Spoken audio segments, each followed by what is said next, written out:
श्रीक्षेत्र द्वितीय दिनर रथटଣା 2 दिन धरी चालिबाकु थिबा रथटଣାରେ प्रथम दिनर श्री श्री हरिबलदेव जीव मंदिर पाखरु प्रथम बड़ भाई बलभद्र रथकु मौसी माँ घर सम्मुखरे पहुंचाई सुभद्रा रथकु टाणीबा आरंभ करथिले भक्त माने।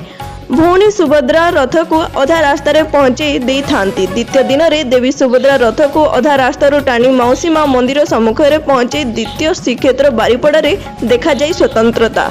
माँ सुभद्रा रथ को केवल महिला माने ही टाणी थांती। महाप्रभु जगन्नाथ रथ को टाणी पहुंचाई भक्त माने।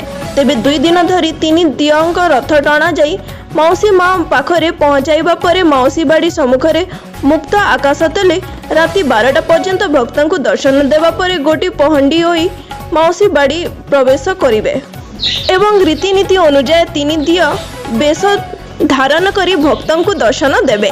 अन्य पक्षरे एही रथयात्रा कि भली भावरे शांति श्रृंखला अनुष्ठित हेबो ए नै पुलिस विभाग पक्षरु व्यापक व्यवस्था करा जायछि।